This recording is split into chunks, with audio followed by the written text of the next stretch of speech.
Shalom Aleichem, nous allons donc aujourd'hui avoir le plaisir de pouvoir étudier ensemble la page Kaf Aleph du traité Nedarim, entre guillemets la page 21. Il nous restait bien sûr la Mishnah à voir qui se trouve 3 lignes avant la fin de la page Kaf, c'est le début du 3e Perek, Baruch Hashem.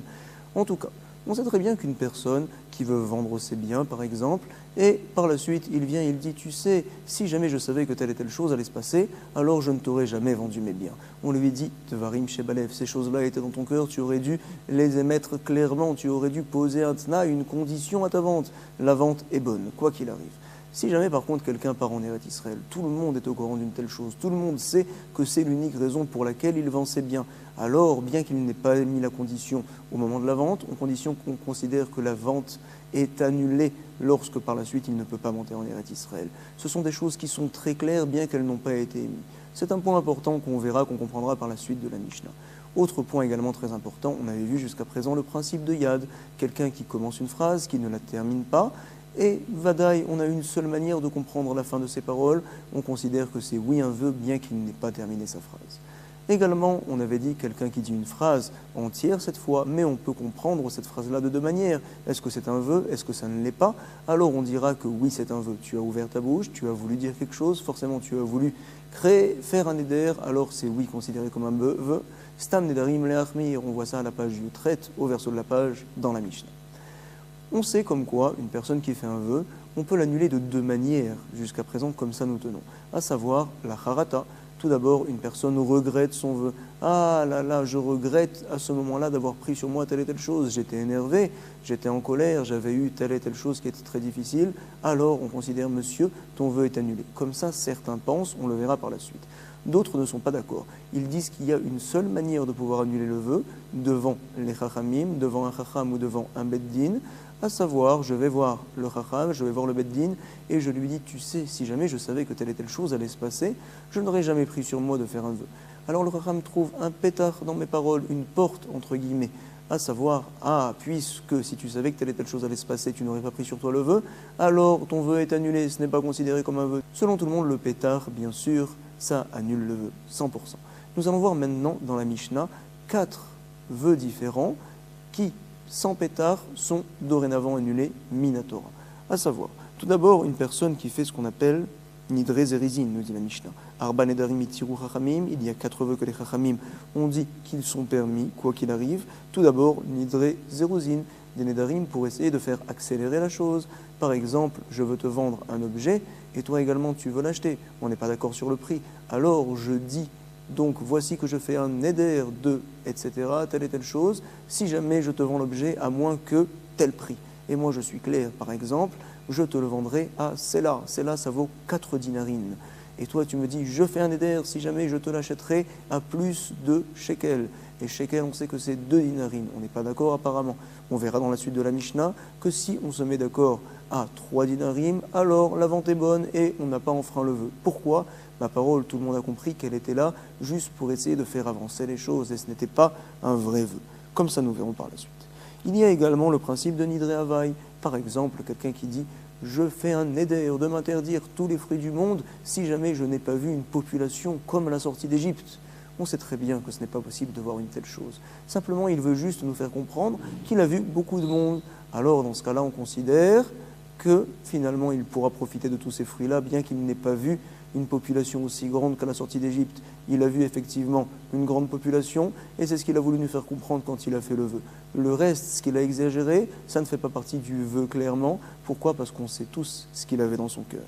Également, Nidre Shgagot, quelqu'un qui dit « Voici que je m'interdis tous les fruits du monde, par exemple, si jamais demain je fais telle et telle chose, le lendemain il oublie, il fait telle et telle chose. Puisqu'il a oublié à ce moment-là, quand il a fait la condition, alors on dit, monsieur, ne t'inquiète pas, tous les fruits du monde, tu peux les manger, tu peux en profiter, ton vœu est considéré comme annulé. Il n'a jamais existé du reste.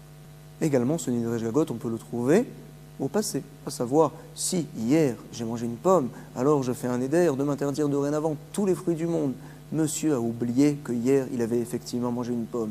On considère que son vœu n'est pas bon, il est annulé, ce n'est pas un vœu. Il n'avait pas toutes les conditions en main, il n'avait pas donc tous les éléments en main, il avait oublié que hier il avait mangé une pomme, c'est la raison pour laquelle il a fait un éder, tel vœu. Le vœu est annulé, ne tient pas. Quatrième et dernier cas pour lequel on dit qu'on n'a même pas besoin d'annuler ce vœu-là, c'est donc ce qu'on appelle les nidre onsin, Par exemple, moi, Yitzhak, je veux inviter Yaakov à la maison pour Shabbat. Yaakov a peur que finalement, par la suite, je ne l'invite pas. Alors je lui dis, viens à la maison. Il me dit, Yitzhak, je ne te croirai que si jamais tu prends sur toi de ne jamais profiter de moi, si tu ne me reçois pas demain. Alors moi, je lui dis, oui, je fais un vœu que si jamais je ne te reçois pas demain, alors je ne pourrai en aucun cas profiter de tes biens. Le lendemain, Yaakov est malade, il est bloqué, cas de force majeure, il ne peut pas venir chez moi. On considère que dans ce cas-là, si jamais je savais qu'allait se passer telle et telle chose, je n'aurais jamais fait un vœu, c'est clair, c'est barour. Alors ce n'est pas même pas la peine d'aller voir le Chacham, le vœu est considéré dorénavant comme annulé, ce n'était pas un vœu. Encore une fois, nous avons vu 4 Nedarim, à savoir Nidre Zruzin, Nidre Havai, Nidre Jgagod et Nidre Onassin, qui sont considérés dorénavant comme annulés. Keitzad, nous dit la Mishnah. Au sujet des Nidre Zruzin, nous rapportons l'exemple que l'on a déjà cité à l'oral. Ayamocher, Chafetz, Ve'amar, Konam, She'eni, Pochet, Lecha, Minasela. Voici que je voulais te vendre un bien, et j'ai dit, Ve'amar, Konam, je considère comme une offrande, je m'interdis telle et telle chose, She'eni, Pochet, Lecha, Minasela. Au sujet du fait que je ne descendrai pas du prix d'un séla. Un séla, c'est 4 dinars, c'est une grande somme.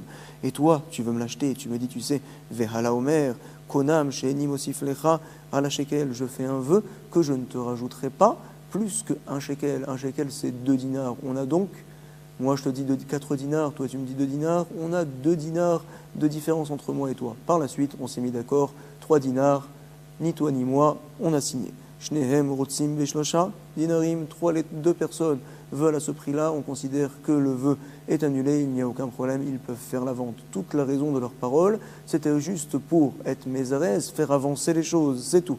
Mais ce n'est pas considéré comme un vœu. On en parlera par la suite. La Gemara nous dit, Arba Nedarim et Tiru Chachamim. Amarli Rabbi Abba, Bar Mamal, les Rabbi Ami. Donc, est venu voir Rabbi Amal, un autre Amora, un grand Amora qu'on appelle Rabbi Ami, et il lui a dit, dis-moi, Amar Talan Mishme des Rabbi Yehuda Nessia, tu nous as dit une fois au nom de Rabbi Yehuda Nessi, comme quoi Mantana Arba Nedarim, qui est l'auteur de la Mishnah que l'on connaît, de la Mishnah qu'on vient de lire, c'est uniquement Rabbi Yehudahi, de Amar Mishum Rabbi Tarfon. C'est Rabbi Yehuda qui a parlé au nom de son maître, Rabbi Tarfon. À savoir, vient parler Rabbi Tarfon d'un cas particulier où je vois une personne et je dis je fais un éder que cette personne-là c'est Shimon. Et toi tu regardes la personne, tu dis non, je fais un éder que cette personne-là c'est Lévi. Par la suite, cette personne-là s'est enfuie, elle a disparu, on ne pourra jamais vérifier. Alors on dira il n'y a pas de néder ni pour moi ni pour toi. Pourquoi ? Parce que lorsque l'on fait un éder, pense Rabbi Tarfon, c'est uniquement béafla. Il faut que les choses soient claires, il ne faut pas qu'il y ait des conditions dans le néder, dans le vœu que l'on fait. Auquel cas, s'il y a des conditions, alors le vœu n'est pas existant. Et donc vient dire Rabbi Abba Bar Mamal à Rabbi Ami, n'est-ce pas que tu nous as enseigné que notre Mishnah va uniquement comme l'opinion de Rabbi Tarfon. Pourquoi ? Du fait que Nidre Zeruzin, par exemple, pour essayer d'accélérer la chose, tu considères que ce vœu-là n'est pas du tout un vœu, puisque finalement, comme ça comprend Rabbi Bar Mamal, il y a une condition à ce vœu. La condition, c'est que l'acheteur soit d'accord de se rapprocher de mon prix. Et ou sinon, je n'ai aucun intérêt de faire tel vœu, puisque tout le monde voit et comprend qu'il y a une condition, bien que je ne l'ai pas émis dans le vœu. Alors, un vœu avec une condition, ce n'est pas un vœu, comme ça pense Rabbi Tarfon. C'est la raison pour laquelle la Mishnah nous dit, Nidre Zeruzin, on n'a même pas besoin de les annuler, ils n'existent pas, ce n'est pas un vœu. Par contre, donc, nous comprenons que ceux qui ne sont pas d'accord avec Rabbi Tarfon, oui, on peut faire effectivement une condition lorsque l'on émet un vœu, alors on considérera que le vœu est bon, Nidre Zeruzin, il faudra aller voir un Chacham, il faudra aller voir un Beddin, et il faudra donc annuler ce vœu. Comme ça vient nous enseigner la Gemara. Léolam, en echad mehem nazir, les filles, shelonitna, nezirut, et la leafla. Nous reprenons les mots de Rabbi Tarfon qui nous dit que, dans le cas qu'on avait rapporté, aucune des deux personnes n'est considérée comme ayant fait un éder, comme étant nazir dans ce cas-là. Pourquoi ? Parce qu'il faut dire les choses clairement. Beafla, il ne faut pas dire de conditions. Sur ce, Rava va dire non, je ne suis pas d'accord. Rava amar afilu temar rabanan. Même Chachamim seront d'accord que Nidre Zeruzin, ces vœux-là ne sont pas existants du tout. Pourquoi ? Miktane shnehem ratsu. Est-ce qu'il est marqué dans la Mishnah Shnehem Ratsu, c'est-à-dire les deux finalement ont décidé de vendre. Moi j'étais d'accord finalement de te vendre l'objet à 3 dinars et toi finalement tu étais d'accord de me l'acheter à 3 dinars. On a changé d'avis, on va dire. Il n'est pas enseigné une telle chose dans la Mishnah. Il est marqué Shnehem Rotzim, les deux veulent, c'est-à-dire dès le départ ils voulaient une telle chose et dès le départ on comprend très bien leurs paroles finalement, c'est-à-dire qu'en fait ce n'est pas un vœu. Dans la situation où ils sont, lorsqu'ils parlent, tout le monde sera d'accord que ce vœu-là n'est pas un vœu, parce que tout le monde comprend très bien qu'il ne dit ça que pour pousser l'autre à se rapprocher de son prix. Encore une fois, nous avons donc une avamina, nous rapporte Rabbi Abamal, de dire que notre Mishnah, quelle est la raison pour laquelle on dit que Nidre Zeruzin, ce n'est pas considéré comme un vœu? Parce qu'il y a quelque part une condition qui est émise dans ce vœu-là. Si jamais toi, tu acceptes de te rapprocher de mon prix. Et donc un vœu avec une condition n'est pas considéré comme un vœu, selon l'opinion de Rabbi Tarfon. Rava va dire non. Même si je dis en général qu'une condition qui est émise dans un vœu, ça marche, alors c'est considéré oui comme un vœu, mais cette fois aux yeux de tout le monde comprend que la personne n'a jamais voulu faire un vœu. Parce que tout ce qu'il a voulu faire, c'est faire rapprocher l'autre du prix qu'il demandait. Et bien, dès le départ, il était d'accord de donner le prix du milieu, à savoir 3 dinarim. Comme ça, comprend la Gemara. Nous allons relire Rava dans les mots. Rava Amar, nous sommes à la 7e ligne, au milieu de la ligne de la page Kafalef au recto. Voici ce qu'a dit Rava, Afilutema, même si tu veux dire ça va comme Chachamim. Pourquoi? Miktane shnehem ratsu. Est-ce qu'il est enseigné dans la Mishnah shnehem ratsu? Les deux, donc, finalement, ont changé d'avis. Non, il est marqué shnehem rotsim. Les deux veulent au présent, c'est-à-dire que dès le départ, ils étaient d'accord de vendre et d'acheter à 3 dinarim. Donc finalement, tout le monde comprenait leur kavala.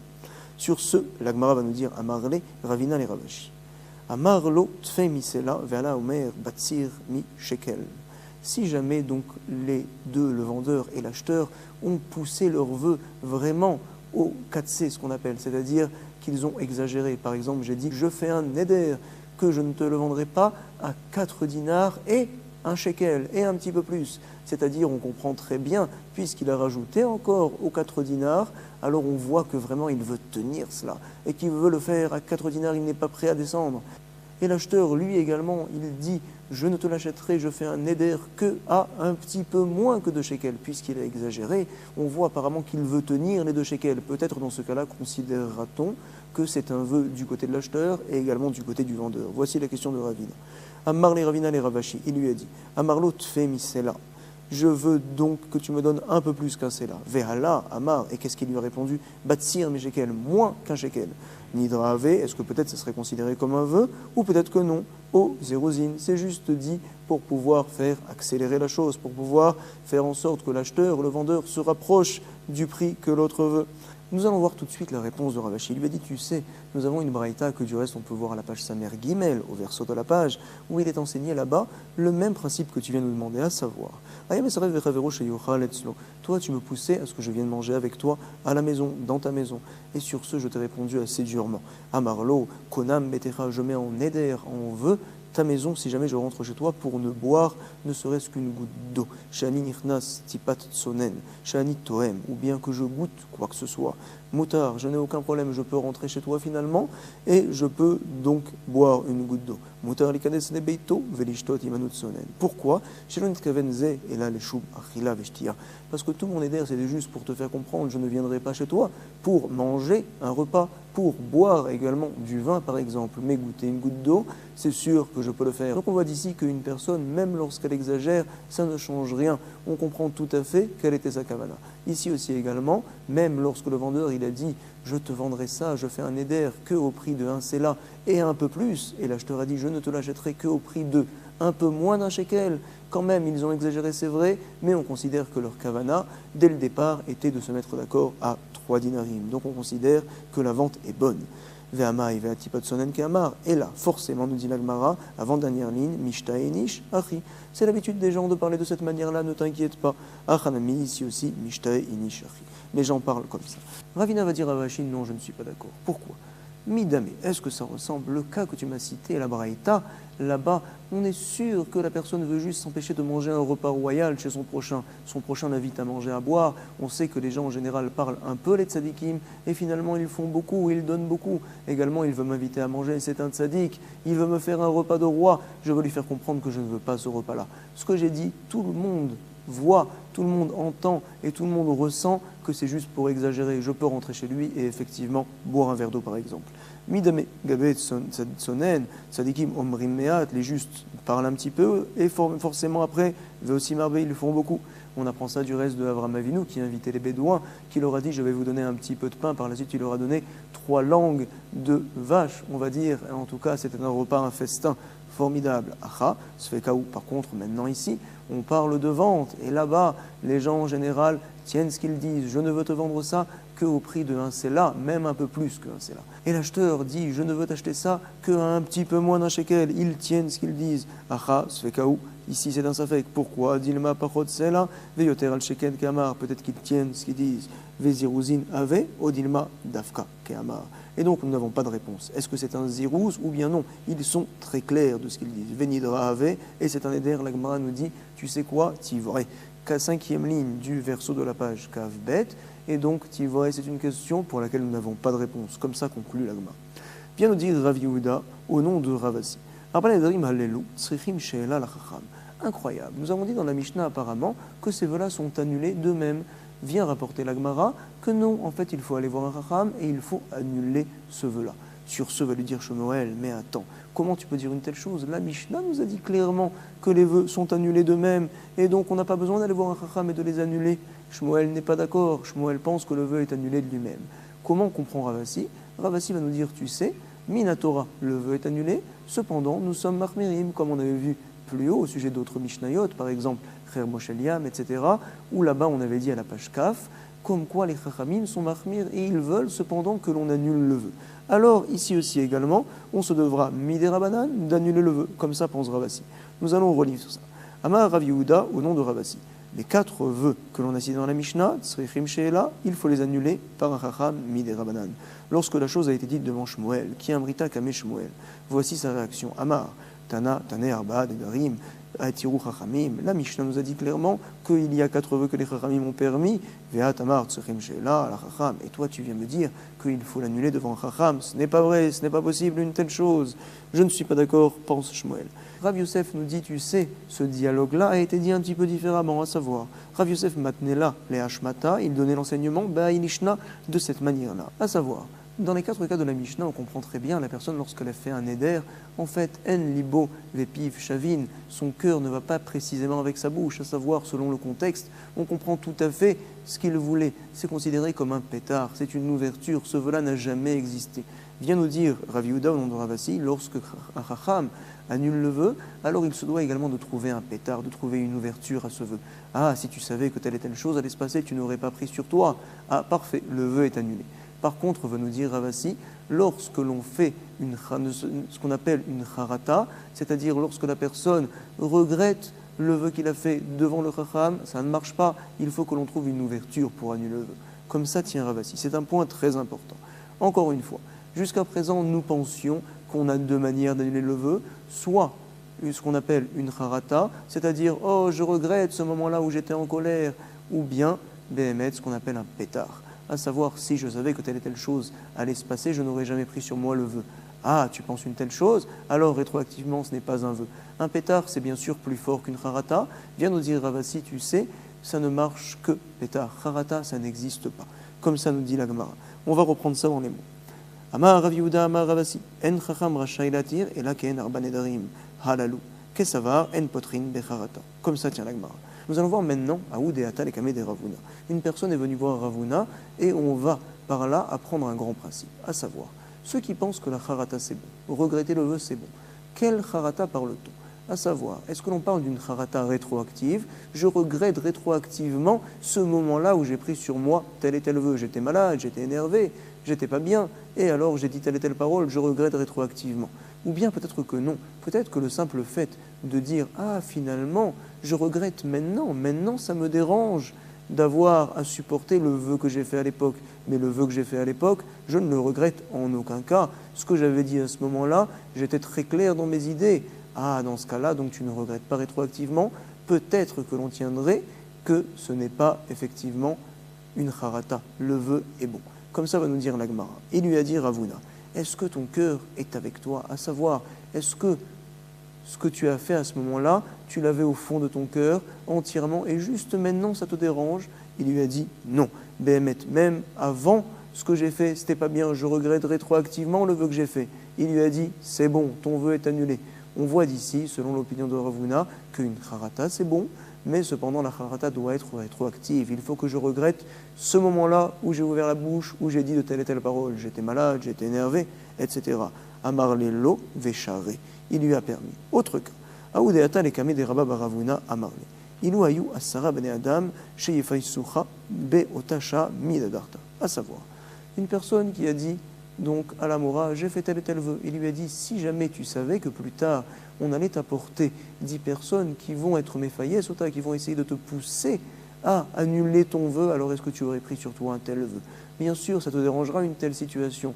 La personne va dire non, je n'aurais jamais pris sur moi de faire un tel vœu. Effectivement, on lui a apporté à cette personne-là par la suite 10 personnes, et donc on considère que le vœu rétroactivement est annulé. Comme ça comprend le roche. En tout cas, on voit d'ici que finalement on se doit de trouver comme un pétard quelque part au vœu, et la harata n'est pas bonne. Comme ça tient la Gemara. Nous allons relire ça encore une fois dans les mots. Haou deata lekame. Cette personne-là est venue voir qui ça? Des Rabba Baravuna Amarli. Ilu ayu asara bene adam sheyefa sucha.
On fait ce qu'on appelle une atarat nedarim, une annulation d'un vœu. On peut le faire soit par une harata, soit par un pétard. Le pétard, bien sûr, c'est mieux que la harata.